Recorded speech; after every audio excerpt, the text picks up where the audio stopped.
Good evening, everybody. This is the February 4th, 2025 meeting of the Public Works Committee.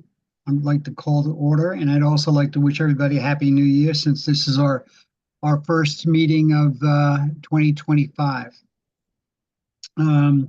Start off with the roll call. I see we have Barbara Smith, Heather Dunn, Dwan Wiggins, Nora Najelski-Eitner, and we should have Ann Winterstrand, members of the committee, and also joining is Nicole Eddy from the Common Council. First order of business will be the acceptance of the minutes for the meeting of December 3rd. Do I have a motion to approve the minutes? Are there any, okay, thank you, Heather Dunn. Is there any comments or corrections from the minutes or on the minutes? The only thing I had was on the Roman numeral 5 F, in the last paragraph it says they should be, and I think that should be we, that's awaiting the approval from the DOT on some of the plans. I think that should be, we should be, or the city should be awaiting that, not they should be awaiting it. Okay. Anything else? Okay. All those in favor? Okay, that's looks unanimous. I'm sorry, you know what I didn't say? We don't have Darlene Young, so she's absent, but we also have Johan Lopez, also of the Common Council, that has joined this evening, who's not a committee member. Okay, we'd like to open it up first for public participation. I believe we have a couple of people that are waiting to speak this evening. Ms. Archel, you're unmuted. Okay, thank you. Can you hear me, Mr. Chairman? Yes, I can. You have 3 minutes, and just try to keep your comments to what we have on our agenda this evening. Not that you don't. Certainly. I'm sorry if I will be interrupted by some music in the background and some flushing, but I'm at my birthday dinner and I wanted to check into the ladies' room so I could speak to you tonight. So I apologize for any flushing sound in the middle. Anyway, tonight, my name is Diane Lauricella. For the record, I wanted to speak to the reports section of your agenda. First wanted to say Happy New Year, and I'm looking forward to some really changes in a positive way to reduce the waste that we have that goes for the high tipping fee trash and optimize, and I've said this word before, optimization of our other waste, other streams such as textiles, food, electronics, so that we can truly save money. So I wanted just to talk about education's role in saving money. This is the time of year, the budget time, and I keep hearing our colleagues saying it's a tough budget year, especially with what's going on in Washington and some of the horrors that we will be facing. Because of that, I want to stress, I decided just to focus on education's role in saving money. It's staring you all in the face, every facet. It creates goodwill, not only for the regulated community, but also for the public as we save money. It's a good thing. I believe that the recycling coordinator's job duty, when it was written, is to spend enough time on education so that we could possibly see a chance not only to recycle right and better, but also to reduce our trash numbers, our data, but also increase our recycling data. And I have lived through decades of recycling coordinators. I do hold out hope with Tom because I believe he's a very nice person, but I still have not seen the creative educational opportunities, and we keep missing and losing them. So I have given documents that are free reference graphics over the years, including the HRRA regional wonderful educational materials, and I am on the state board of Recycle CT. We have free information where the city of Norwalk would be able to educate people on social media and in our website, as well as press conferences for free. And you just slap the Norwalk name on it, and it would help you in achieving what I feel right now is not a very good recycling rate. The 60% goal was given for the state. We are not achieving that. It was an unrealistic goal. I don't think our numbers have changed very much. Lastly, I wanted to make sure that you rethink what your mini money is spent on. You can spend it on hiring a graphic design consulting firm to help Mr. Szabo with finding creative ways to let the public know about recycling right. It's also known as the NIPS money. Mr. Chairman, your predecessor, who is on this call, did not feel that there was a need to discuss the mini money, but has to do with DPW, not Parks and Rec. So I do believe you should rethink where that mini money is spent. We're getting tens of thousands of dollars, at least a quarter, and that could go for helping with graphics and education. We should not have to wait till July 1st when and if Win Waste helps us with their education. And lastly, again, and I've spoken to the chair about this, utilize citizens like my group, Norwalk Zero Waste Coalition, as well as high school kids and younger kids, because when they nag their parents, things change. So anyway, please reconsider the approach to education and its role in saving money for food and any of the other waste streams that should be pulled out of our trash. So we see a really good data on reduction of trash instead of it being the same amount for decades almost. Thank you for your time. Appreciate you all. Please, let's work together. Thank you. Thank you, Ms. Loricella. Happy birthday. I believe we should have somebody else.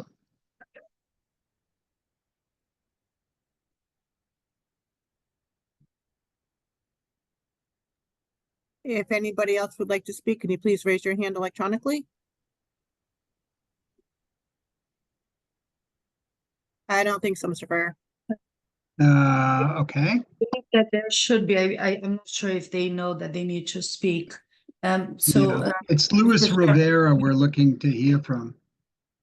If Luis Rivera is on the phone, maybe he could raise his hand. Or if he's on the phone, just there.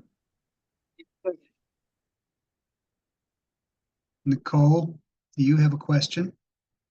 No, I think that is on the call. We have one number that someone raised the hand. I'm sorry, that was accident. I'm sorry. Okay. It looks like we have 3 people on the phone. Is Luis Rivera on the phone?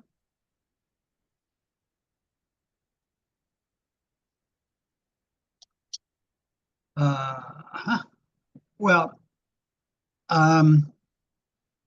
I had a conversation with Luis Rivera earlier this afternoon in regard to the honorary naming of a section of Woodward Avenue from South Main Street to Burrett Street. He wants to have it renamed in the name of Reverend Romain Figueroa, and he spoke very highly of him as not only as a very revered person in the church, but also as a leader of the community, and wanted to put forward his name to be on there. He assured me that he was going to be able to get here this evening unless something happened. Mr. So Chairman, I believe there is someone that is showing with the raised hand, and I believe it's him. William, can you unmute what is showing? The problem is he's on the phone, so he needs to hit the star. He is unmuted, but he's not. He needs to hit the button on the phone. He's on the phone. Okay. So can you give him the directions? The directions. He just has to, we should tell him to just hit, what is it, star nine? Star I think nine it's mutes star him, I nine, I think, just believe. hits, yeah.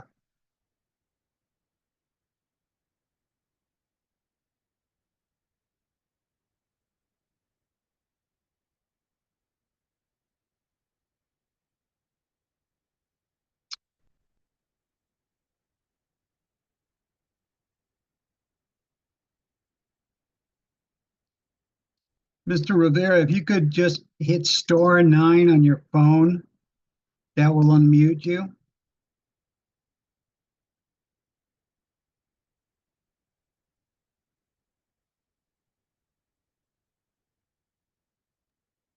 He's no longer on. Looks like he just disappeared.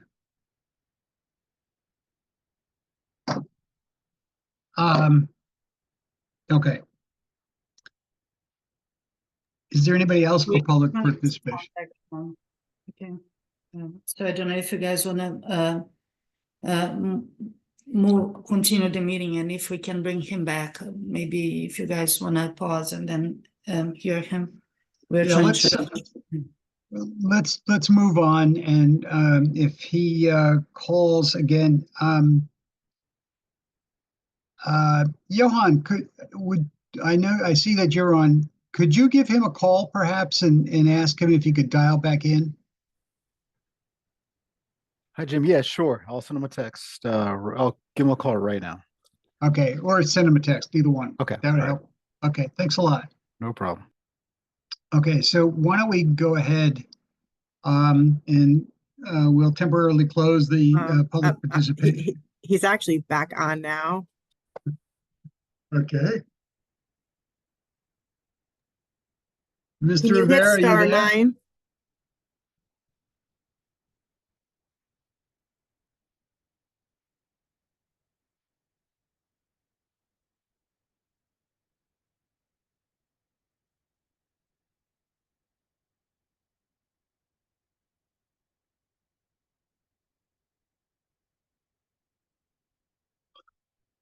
Mr. Rivera, are you there? Could you please press star nine on your phone?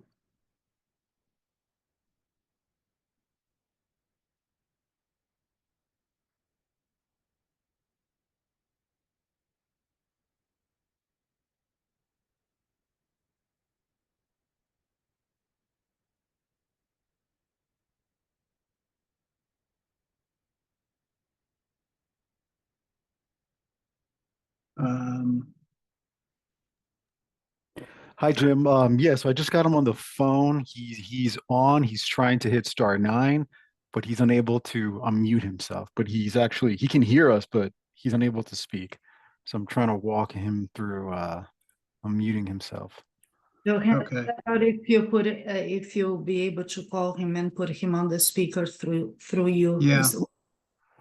That might work. Okay, let me try What? that.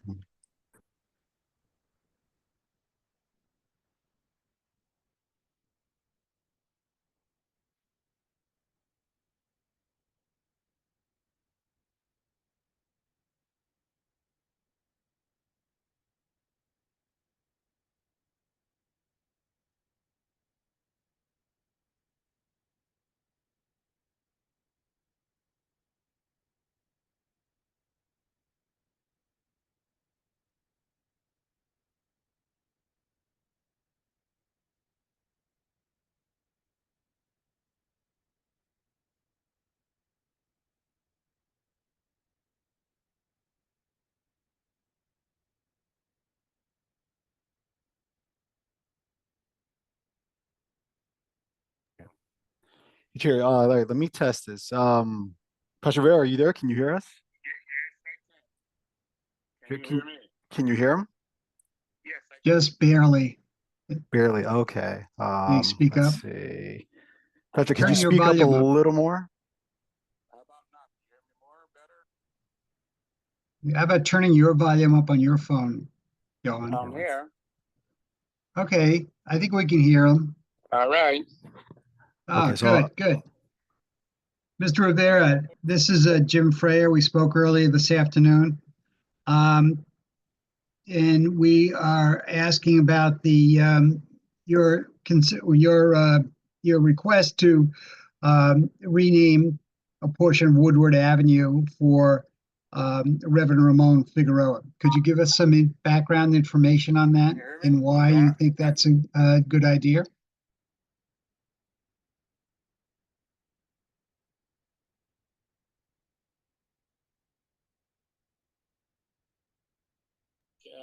Good evening to everyone. First, Happy New Year to everyone. Thank you for accepting the fact that we have submitted this petition regarding to the recognition of the late Reverend Raymond Figueroa. We're making this petition because the Reverend Figueroa served the community for over 45 years, being the founder of the Pentecostal Church John 3:16 here in Norwalk. And although he served as a pastor, he also served in general to the community. He served as a police chaplain for many years. Also, he served as a housing commissioner here in the city of Norwalk. He was also the founder of our Spanish Eastern Bible Institute, which he was the director for many, many years here in town. He also founded the Mission Pentecostal Church in Stanford. And he served the community greatly. And I have been serving, and I served with him as his associate pastor for 12 years. And now I happen to be the senior pastor of this church. So we were trying to see if you could recognize him as the first Hispanic pastor here in Norwalk, and probably in Connecticut, that built the first church building here in Norwalk, John 3:16, which is located at 8 Woodward. And now we're finishing up our brand new building there at 8 Woodward Avenue also. So we will really appreciate, on behalf of the church, on behalf of the church board, and myself, for the staff at the public work, to have some kind of consideration of recognizing street naming of what we're having on behalf of his name, the Reverend Raymond Figueroa. Thank you, Reverend Rivera. Does anybody have any questions for Mr. Rivera?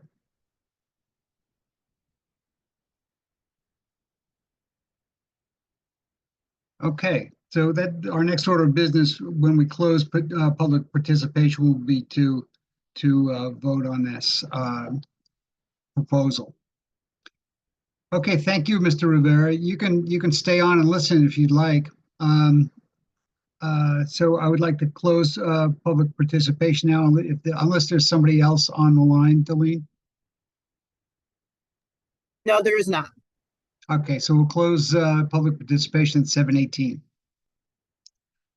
Okay, on to new business.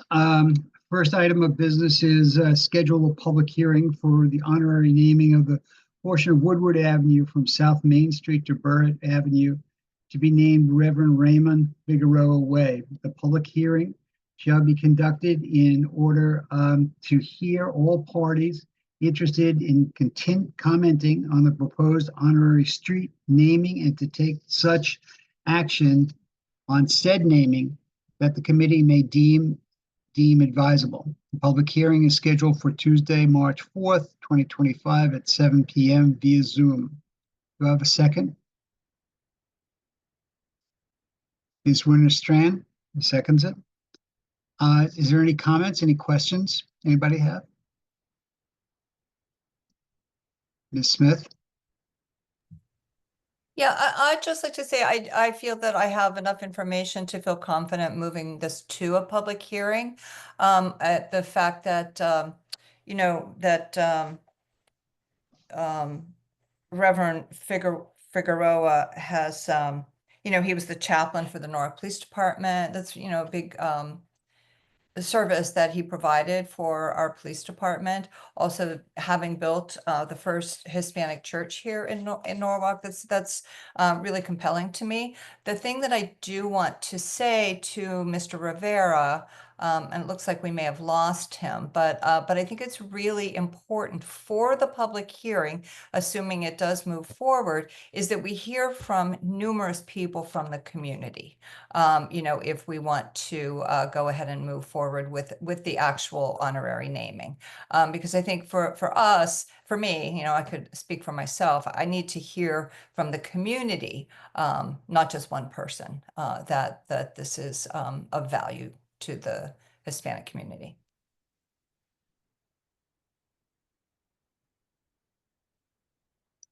And yes, and I mentioned that to Mr. Rivera earlier this afternoon when we spoke, and he anticipated possibly even coming to the chambers tonight.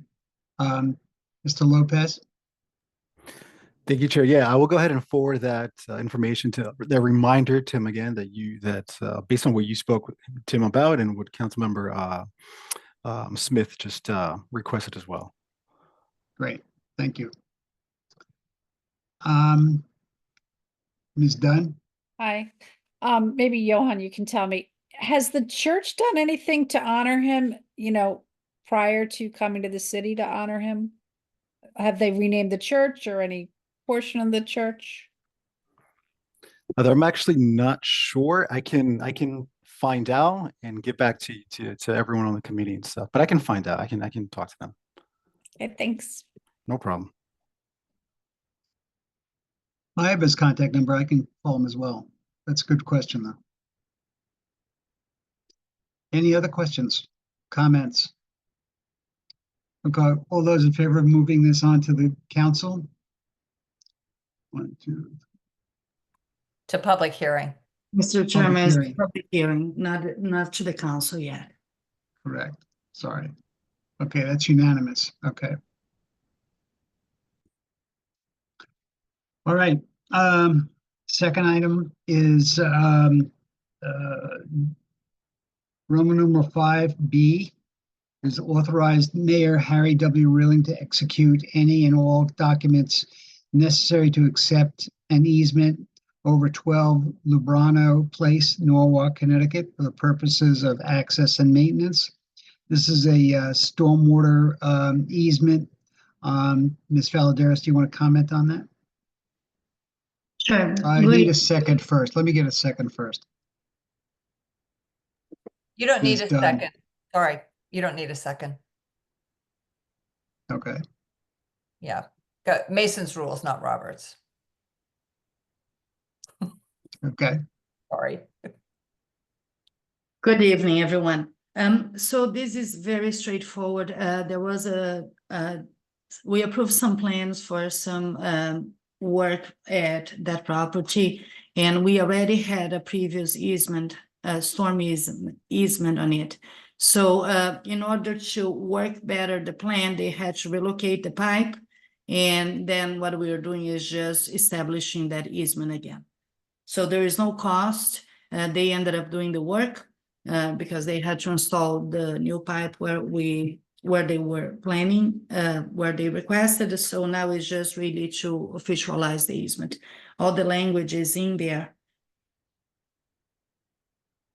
Okay. Any, do I need a motion on that now? Is that what I have to do? I'll make the motion. Thank you. Does anybody have any comments or questions on that? Okay, all those in favor? Okay, that's unanimous. Okay, thank you. I'm sorry. Did we lose Dwan?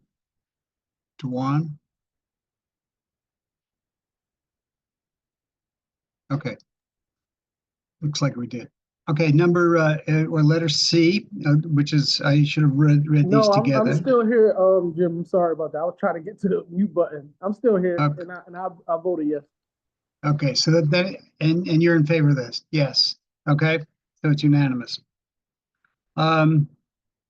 C, I should have read this together with the first one. P and Z 824 a referral to P and Z, 824 referral of the proposed easement over 12 Lubano Place, Norwalk, Connecticut, for purposes of access and maintenance for review and report. Once again, Ms. Valadares, this is connected with the previous B. We are just referring this to P and Z for compliance. That's correct. It's just an 824 referral. PNC has to approve that before we move to council also. Okay. All those in favor?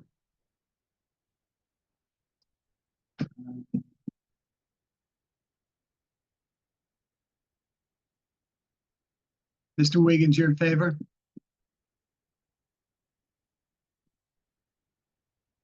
Yes, I'm just buttons. I don't know what's wrong with the buttons today. Yes, I'm in favor. Okay. Thank you. Jim, you could just count me in favor, and cause if I'm gonna oppose, I'll let you know Okay. if it's delayed or something. All right. Thank you. Letter D is authorize the mayor, Harry W. Reeling, to execute an amendment to the February 6, 2024 agreement between the city of Norwalk and the AI engineers for the project PSC 2023-1 on-call surveying and mapping services. The amendment is to extend the agreement for a period of 1 year at a sum not to exceed $200,000, with an option to extend for one additional term of for 1 year. Accounts so noted. This is the initial contract was signed just about a year ago. And this is just on-call surveying, and apparently the city, we are very happy with it, but we have Mr. Meehan here that will be giving us a little bit more background on this. Yes, thank you. Can I have a second first? Ms. First. Smith, I'll I'm move sorry. that for you. Thank you. Second. Yes, thank you, I'm Mr. sorry. Fair. Good evening, everyone. Yes, as Mr. Fair has noted, we're looking to extend the current contract with AI engineers to provide surveying services.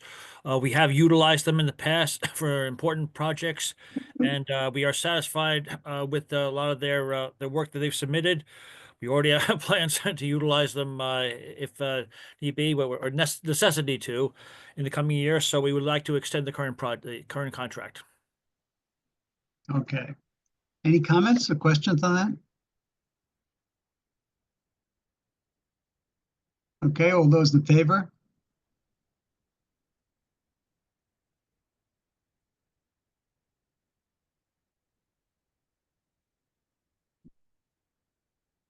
Okay.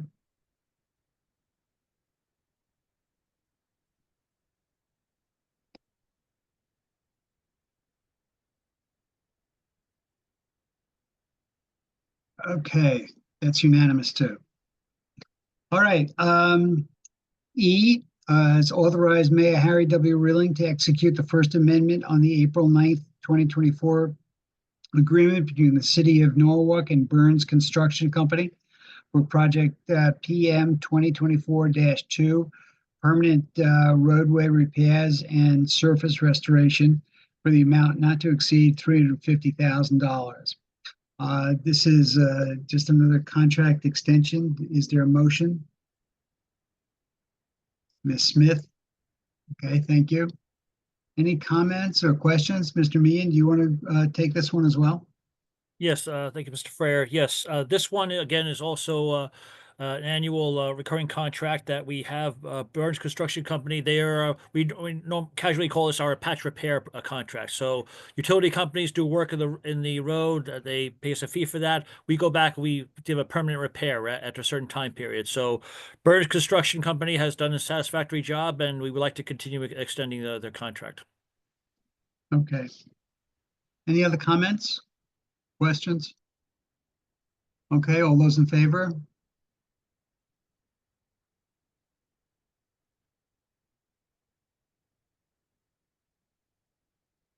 Mr. Wiggins, I assume you're going to vote for this? Okay. And it looks like, I just noticed that Ms. Najelski Eichner is, I was just gonna say that she Yeah, we can seems move to have her dropped off. yeah, if we can move her over. Okay, so, yes, she has dropped off, and I think she dropped off at the last one as well. Okay.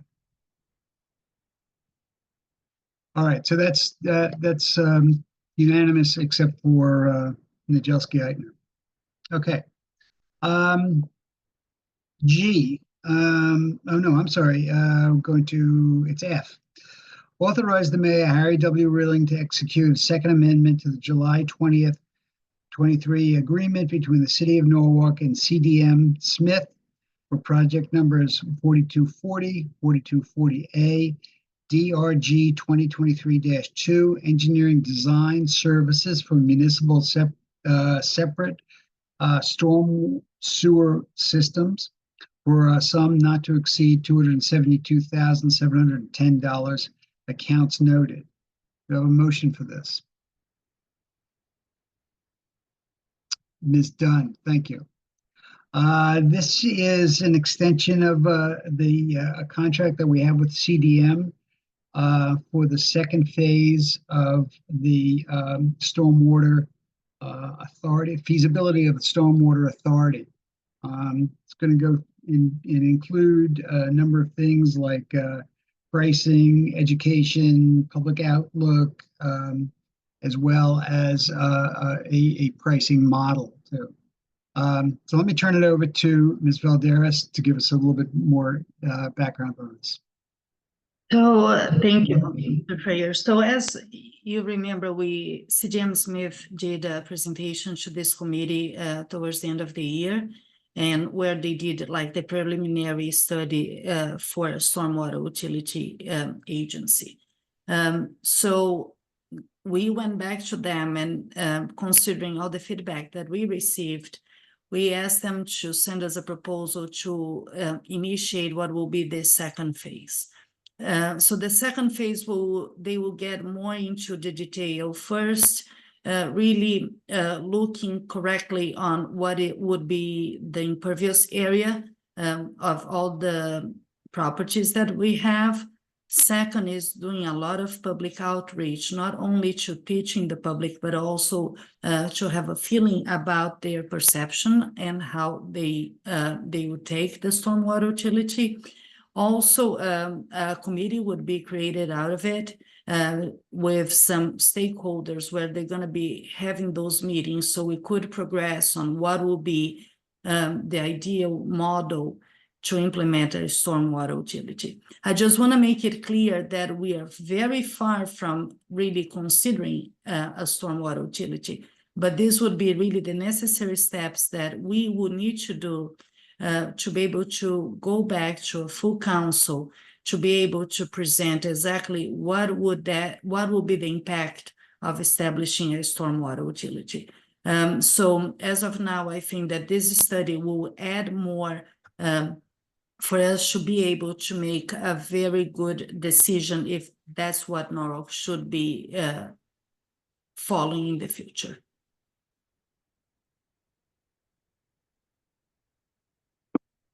Any comments, any questions?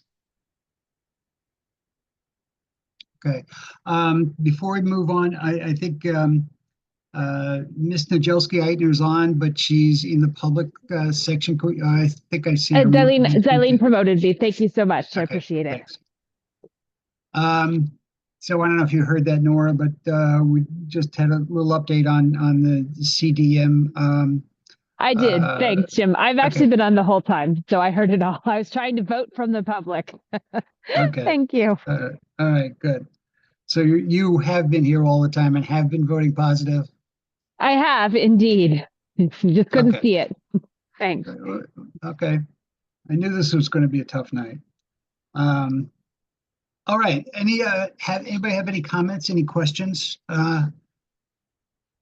This is kind of an interesting topic that I'm looking forward to seeing, getting through this next phase. It's really exciting. I think it'll help the city quite a bit, but we'll see what happens in the feasibility study. No comments or any questions? I'll call the I'm sorry, Ms. Najelski, do you have a question? Just very quickly, I'm obviously in support of this. I'm excited to see it. Just I think goes without saying, reminder that it will be really important for this advisory group to really represent the diversity of Norwalk on a lot of different factors to make sure that we really are understanding this impact on both different kinds of businesses and different kinds of property owners, but also, you know, different residential zones. I think it may hit very differently, and so that'll be really important to understand. Right, exactly. So it's going to be an exciting time, I think. Okay, any other questions or comments? Okay, all those in favor?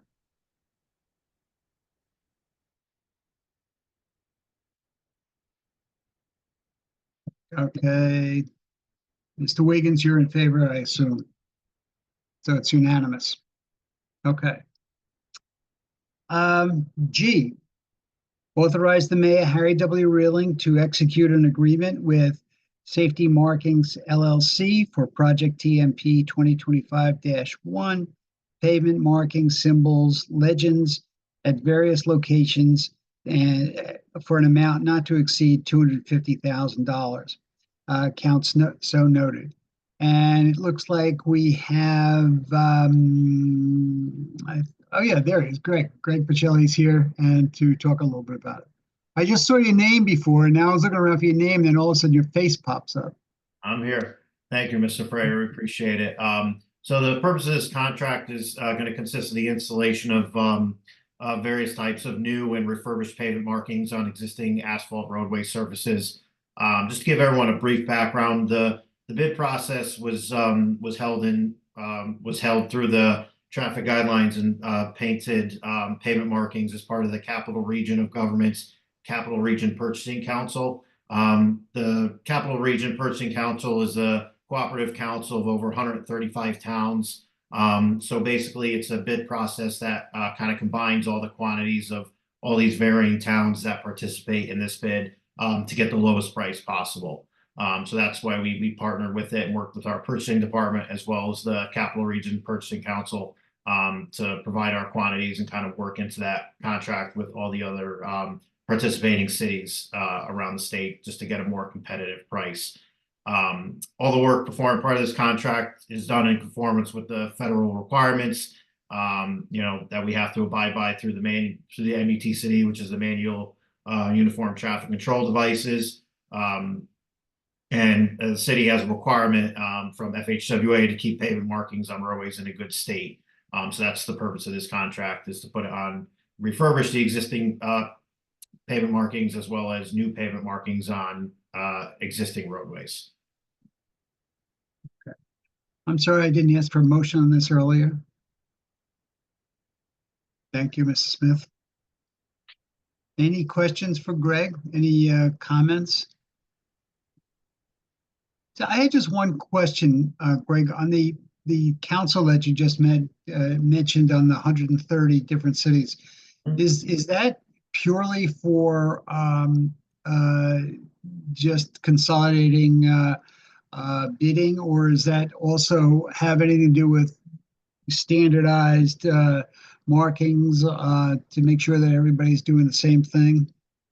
Well, I mean, the actual standards themselves, are all the same for all the municipalities. We all have to pretty much follow the same standards through the MUTCD.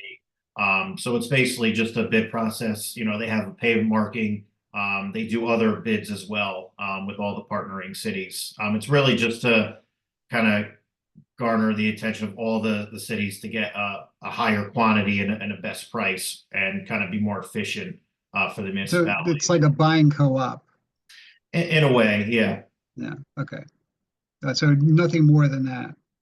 Yeah, and I think, based on, past experiences and we did this the same last year, and we did the same process, and, the process just made it so much more efficient for our department, just to, get our quantities together, and instead of putting it together a separate bid document for our city, we were able to just provide the quantities, and then, they handled all the, the bidding process and the bid opening procedures. So, and our purchasing agent was very in favor of it as well. So it was just kind of a much more efficient process for us.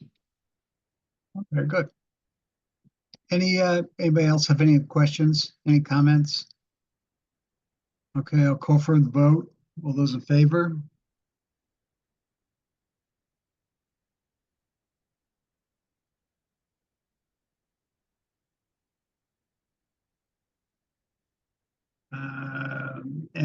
And I guess Mr. Wiggins also approves. Oh, there he is. Good. I see. Okay, thank you very much. That's unanimous. Let's move down into reports now. We haven't had a report on trees since November, so is Chris Torrey is on. Chris, do you want to take us through November and December of the it's quite a bit of activity going on in November and December, it looked like. Hello, everyone. Good evening. So for both months, we did 28 tree removals, 38 in the right of way, 8 in the parks, and 2 in the schools. And for both months, we did 27 safety pruning, 17 in the right of way, 8 in the parks, and 2 in the schools. And the corresponding locations and work orders are part of the backup. Great. And just a side note, we did plant over 400 trees. I don't know the exact, if it's 427 or 457, but we planted more than we removed for the year for the second straight year, just so you guys know. Great. That's great. Great By the job. way, the Yeah. people I was at the 6th district meeting last night, and they were very excited that you removed a tree that was in the pickleball court or hanging over the pickleball court. They were very excited about that. I'm glad, because usually when we take trees down, it's the opposite. Okay. Anything else you want to bring up, Chris, while we're on the subject?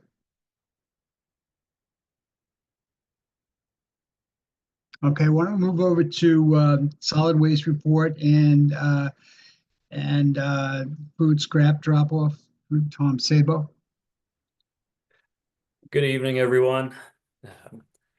I met with Diane earlier this week, and we did talk a lot about recycling and composting and some potential opportunities for our waste streams in the future. So I just wanted to make note of that we are always kind of working towards, improvement. This past summer, we did try to hire a recycling intern. So if anybody knows someone looking for an internship in recycling, we can definitely use one. And then kind of moving on towards some of our numbers for the transfer station, the curbside and recycling numbers for curbside garbage are going to be a little bit different when you look at the percent change. So they both for November and December, the garbage has decreased more than the recycling by a small amount. But we can always Isn't that what we want, though? Don't we want that solid waste to go down and the recycling to go up?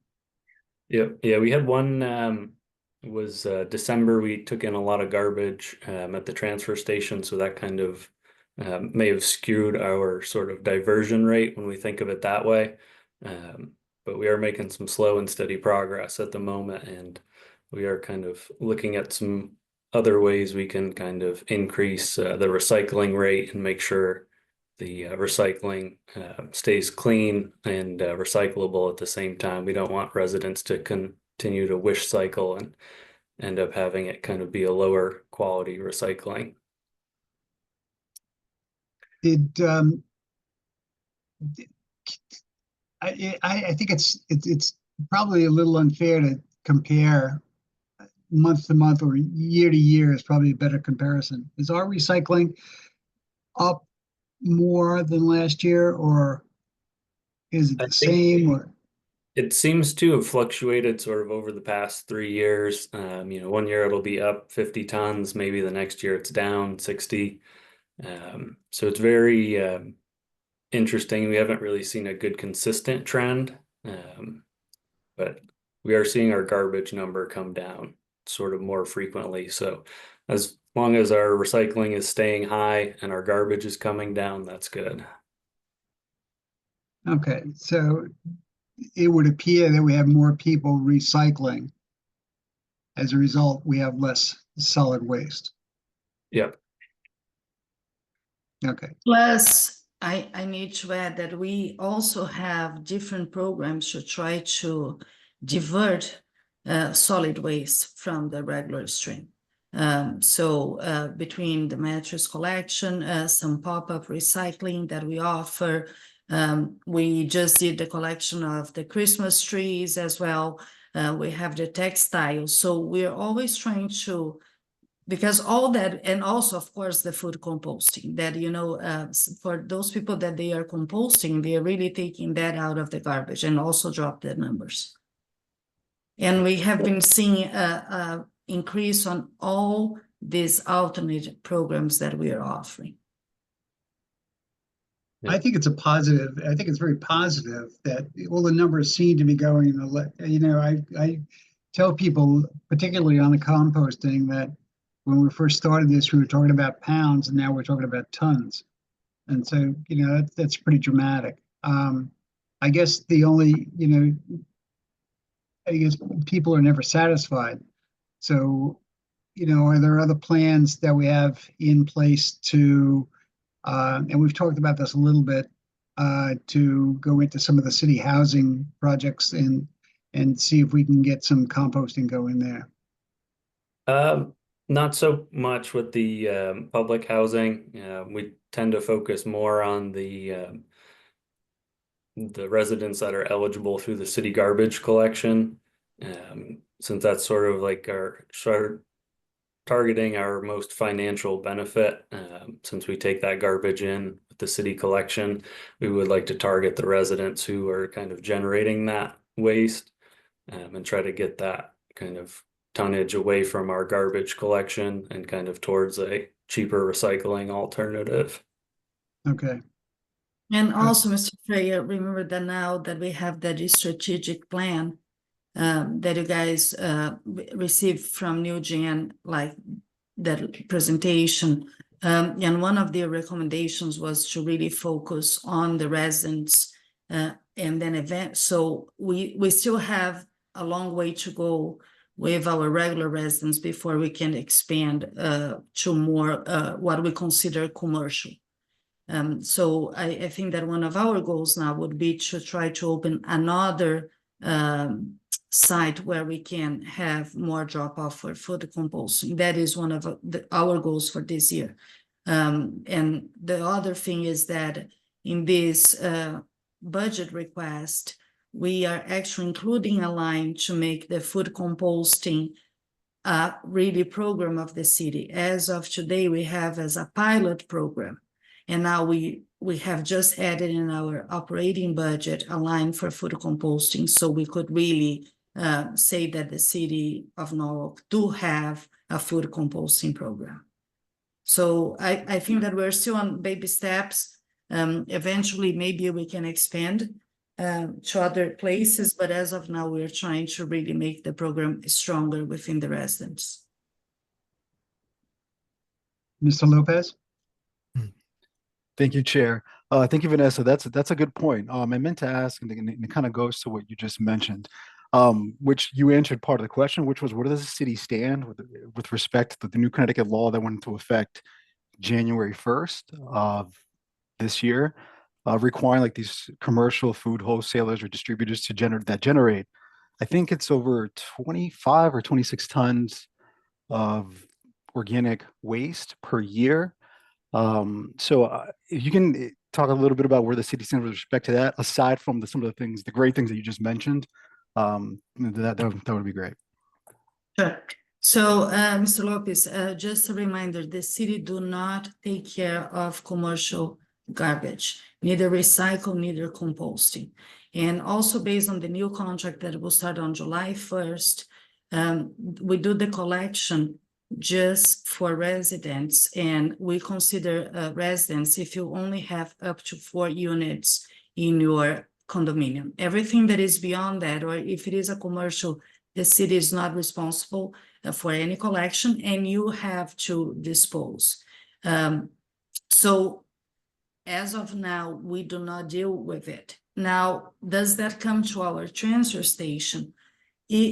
if it comes to our transfer station, all residents, if they have a car that is signed up they're paying a property tax on that car, as they should, they are entitled to a 1 ton of drop off at our transfer station. All others that are considered commercial, we charge them. So that's why we have a scale at the transfer station as well as the yard station, so we can charge them. So and then pretty much what it is that we charge them for the fee that we pay to haul it out. So again, our focus is to our residents. The Public Works Department is really focused all the solid waste as of now just to the residents and not for commercial. Got it. Thank you so much, Vanessa. You're welcome. Ms. Winterstrand, you had your hand up. I did, but that was essentially my question. I just wanted a clarification in terms of how the food recycling program was working for residents and for commercial, but I think you covered it, Vanessa. Thank you. Welcome. So again, the goal is to try to expand. And when we run through the metrics in a few minutes, you guys will see we ended up last year. There were over 100 tons of food composting that we ended up collecting. That was like, Tom was very excited when we broke the 100 mark. I can see So the let's excitement see on his face. so we'll see what will be the goal for this year. But with that, it's a lot of education that comes. The number increased, but it doesn't increase with that just because people want to really compost. We did, like when we launched Cranberry, we had a lot of VM signs to remind people that we opened that food composting. Tom and Aline goes every Wednesday during the summer to the beach during the concert to tell people about what we have. Every opportunity that we can engage related to environmental things, Tom always participate. In April, we're going to have a couple of events related to that. We bring also the beans. Some people can buy at the spot the beans, or people that don't want to buy, at least they get the information and contact us after. So I think that, it starts being a little more popular. A lot of people is asking about. The other day, there were some comments after we made on the social media, the post about the collection of the trees and also explaining about all the other programs that we offer. And some of the comments was, oh, I'm glad that we are doing food composting. I'm glad that you guys are talking about, we didn't know. So I know there is still a lot to do related to public outreach, but as Tom said, we're looking for an intern. We have a lot of ideas. We need the manpower to be able to execute, but we believe that we're going towards the right direction. I don't know, Tom, if you want to add something. No, that was a great summary of it. Just to note that like the last 2 months were our typical heavy season around, Thanksgiving and Christmas and the other holidays. So it's really good to see those numbers are consistently kind of above 10 tons per month. And I think we're starting to kind of maximize the use of those drop-off sites we do have.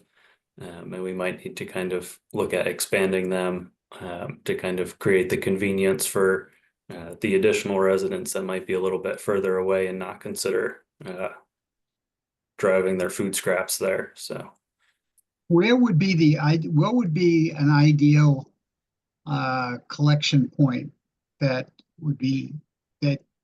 you would consider as let's say the next collection point? And you don't have to be, just give me the description, not necessarily the actual location. Where would you want to put it? Go ahead, Tom. if we could find a location that's either like a city garage or something, or like maybe a fire department or something like that, that has some city staff there that can keep an eye on the bins. And that way it kind of covers all of our bases. We don't have to worry about, animals getting into it or, somebody dumping garbage in there. It really has to be some type of manned location. It may not have to be a city-run location, but it definitely has to have some type of way for us to kind of ensure it's monitored. Is there a lot of equipment that goes along with it? So in other words, if I decided that I wanted to have one in my side yard, would I have to have special equipment, cans or something with lids that were? If you wanted to start like your own drop-off location, all we have is just the like a standard curbside recycling toter, and that we just have that serviced. Like I think it's every 3 or 4 days, and that kind of keeps it from smelling too bad, and kind of allows even like the collection company, you know, they monitor it and make sure there's no garbage in it, but it's kind of really important that we make sure it stays just food scraps, because it can kind of create a economic burden to our collector if there ends up being a lot of garbage or, you know, mixed materials in there. But just to continue on that question, Mr. Freyer, there's a lot of things that we'll consider for the next location. So first thing, as Tom mentioned, it has to be a place where we can monitor. So that's why that's what the locations that we have as of now, because that's how our permit requires. Also geographically, what does make more sense? Because we also want to try to put the food compost in different areas throughout the city. Again, our goal is to make the residents go there. So as of now, we have at the transfer station, Cranberry, and then Rowayton. So it's very easy to see that there is still at least 2 more areas that we should be considering right away. But the challenge is where we can put that in a way that we can also monitor. So we have some options that we're considering. Also maybe open some of them seasonal, because sometimes we have some areas that we have coverage just during few month of the year, but not all year round.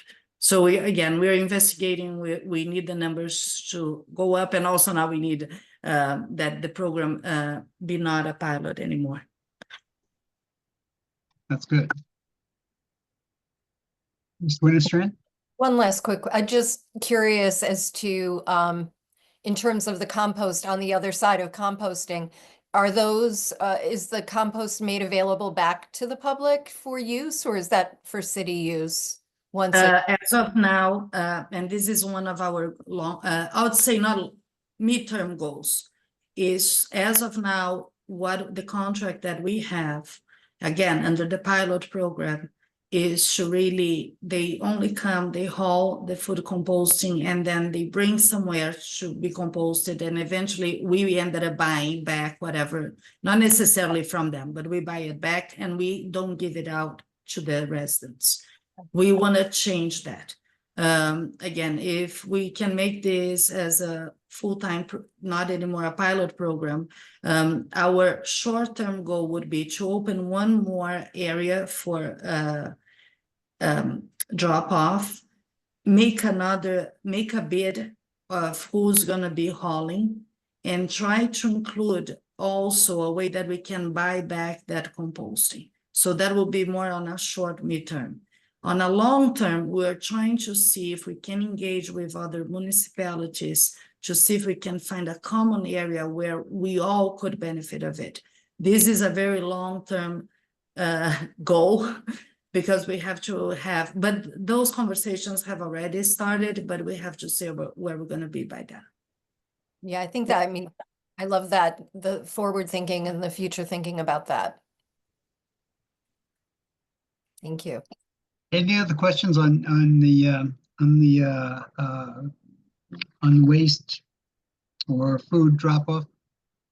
Okay. Okay. Do you want to take us, Vanessa, do you want to take us through the are you going to take us through the well, the Jim metrics? Yan will Or- share his screen. We'll go quick through the metrics, and if Tom Okay, that's great. just I'm stay sorry. a little bit, so then if they have questions on your numbers, we can, you guys, if you don't mind, we'll go quick. Well, I know that everybody's Yeah. tired. It's almost 8 p.m. Yes, thank you. Jim.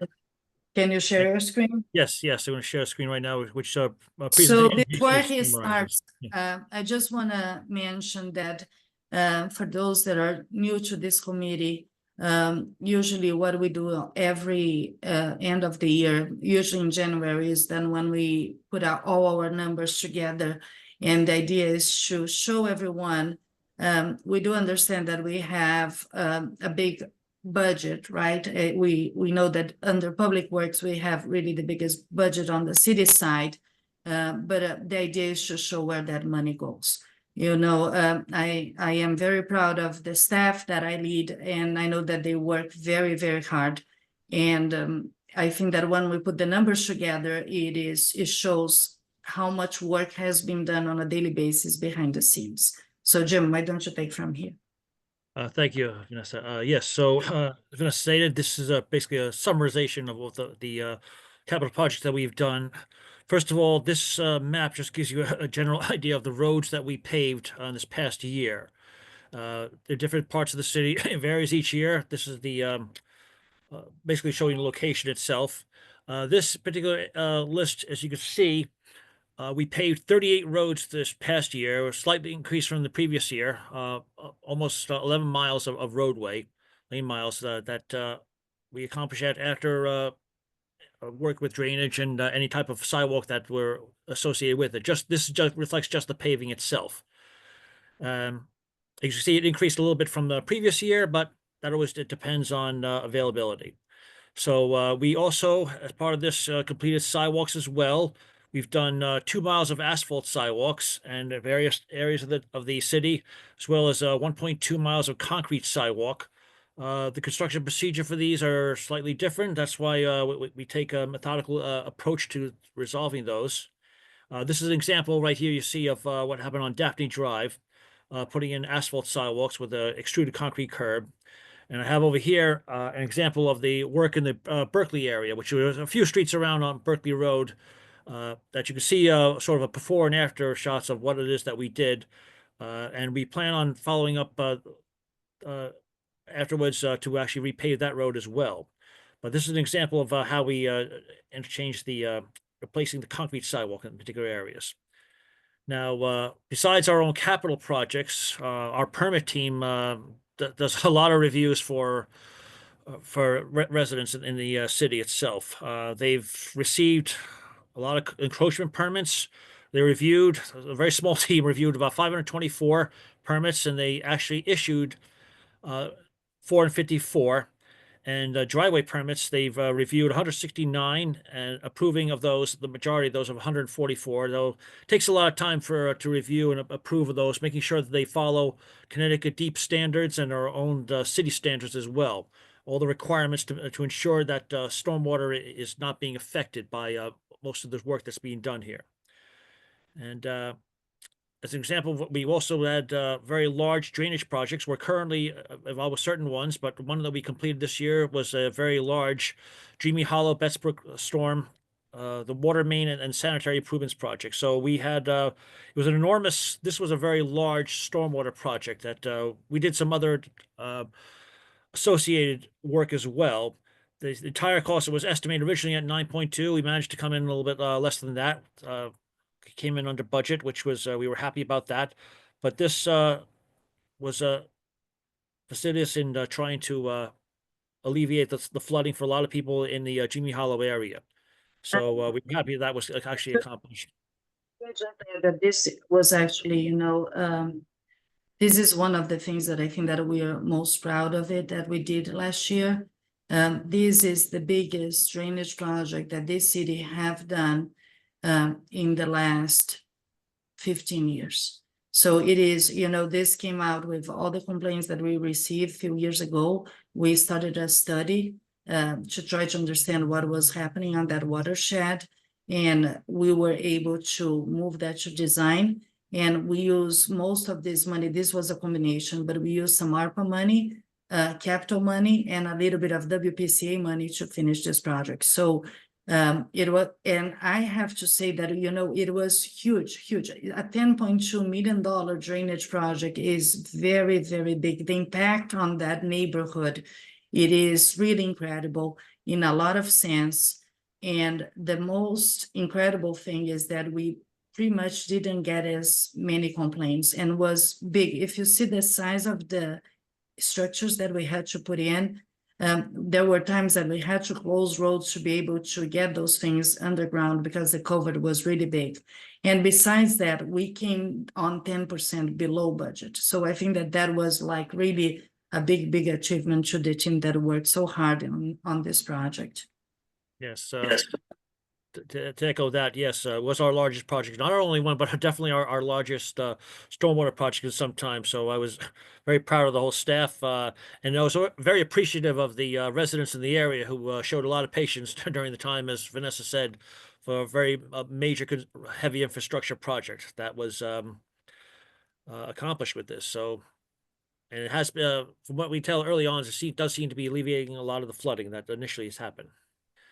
Can I just, Ms. Smith, yeah, I just want to make a comment. I just want to congratulate you on finishing this project because Vanessa, what year did this actually start? It's been quite a while. Well, Such a project. Yes, I would say that I think that we probably start that when we had that year that we were hit by a lot of the storms. Remember that I would say was probably 5 years ago. That's that because these neighborhoods suffer a lot. And for those that were members of the Public Works by then, we had a lot of people coming. By then, I remember so it was at least 5 years, probably 6 years, because I was not even the principal engineer by then. And I remember all these people coming, and that's when we started like really mapping all those calls, trying to understand what was happening. We ended up engaging with an encouragement to do the whole study to see how was the behavior of what we need to do, and we were able to move this forward. Again, so this is really like the completion of this is a big milestone of years of work. Yeah, and I do recall there were some challenges along the way, and you met them all, and it's incredible that you came in under budget the way you did. So well done to everyone. Thank you. So and besides that, that was the largest one, but we also had a smaller drainage projects. We spent about $1.8 million in various smaller projects itself. About 4,000 feet of new pipe is installed. You can see here 51 new catch basins, and combined. We have, as you know, there are combined sanitary and storm systems throughout the city, which we are periodically trying to disconnect those. We want to separate those to alleviate both drainage and sanitary conditions a lot. They were ones that were installed 50, 60 years ago, or perhaps even more. But we've been accomplishing a lot of those systems in combination with cooperation with WPCA in the engineering department. So we have a lot of those in as well.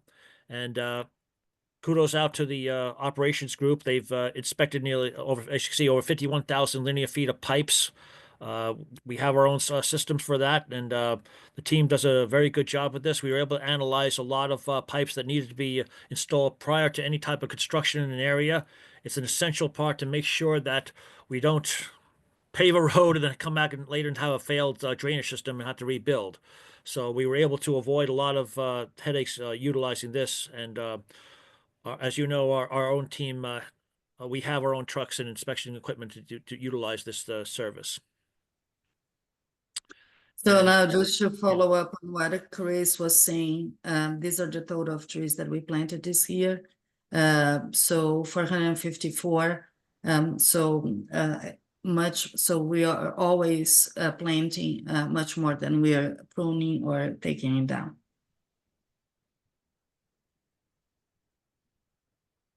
And then that's the solid waste. Again, we have over 100 tons of food scrap that we collected. Recycle was over 9,000 tons, yard waste over 7,000 tons, and solid waste at the transfer station 11,000, and solid waste curb collected 12,000. Remember that we only collect within the 4th taxing district. So as you can see, it's almost half and half now of how much people drop off at the transfer station and how much we we get under the collection system. And bulky waste that has been growing a lot, and that's the picture that you guys are seeing, that we send our own trucks to collect the bulky waste within the 4th taxing district. We got close to 130 tons. Usually on those days, we do over 100 stops, sometimes 150 stops to collect that. And I think that that's kind of finish up this slide. What's the bottom number on there? Just the bulky tons on the number of bulky waste collections? That's it. I think that the word tons is wrong. It's how many stops we did. Okay, that's what I thought. So 1,100 did tons over- is a lot. Yeah, it's a lot. And then also under operations, under Chris, yeah, thank you. That's where our guys are every single day outside, right? We clean over 1,700 catch basins. And we want to try to get this number a little higher because of our MS4 permit. Also, we repair and replace 86 catch basins. This is all done by operations. This is not related to the new projects that is done by engineering. This is really related to maintenance. That's all what Chris ended up overseeing. We do some over 1,000 road repairs, so kind of potholes or a few things that we need to do. Sometimes can be a curbing. Also, the guys mow all the vegetation to make sure that all the sidelines are clear. It is 160 miles of that. It's a lot. There is a rotation that happened, particularly this past year. The numbers are extremely high because we had a lot of rain, remember, in the spring. So we'll cut it and then was growing again. We'll cut it and was growing again. And the same for the mow on the cul-de-sacs. And we ended up pruning 341 trees and total of trees removed, including the one that already Chris reported is 251. And I believe that comes to an end of our report for the metrics for this year. Yes. I must say that's pretty impressive when you start talking about miles and miles of road and paved and just the tonnage of in waste. The metrics are just off the chart. So congratulations to the whole team. I think you guys are doing a great job. Thank you. But again, it's everybody, I think that this really shows all the work that everyone is doing. And as I said, I'm very grateful for all the wonderful people that I work with on a daily basis that can make all this. They have pride in what they do, they like what they do, and they really take it serious. It's great. Thank you very much for that. And Jim, thank you for taking us through that. Ms. Najelski, you had your hand up. Do you want to say something? I was just trying to say congratulations and thank you. Okay. Thank you. And even that, you didn't have any good metrics on snow. How much snow did you take away last year? Now, I Chris, won't ask you. For that, I think that what 13 events, right? I believe that we ended up having. Well, I think a lot of people don't understand, like that storm we had, what was it, 2 weeks ago or last month it was sometime, where it didn't seem like much, but you wound up having to put in, over 30, with the team putting in over 30 hours of people out on the streets. And how many tons of salt did you spread as well? It's just, it doesn't seem like a lot of snow. It doesn't seem like a really disastrous event, but the amount of time that you spend out there just keeping those streets clear and particularly ice free, that's a really phenomenal job. So thank you very much. Thank everybody for us. I will. Thank you. Anybody else have any other questions, comments? Is there any motions that we want to entertain? Could I have a motion to adjourn, maybe? Sure.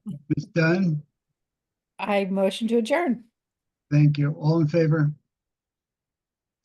Thank you all very much. Thank you. Great job, Public Thank Works. you. Wonderful. Thank you. Thank you.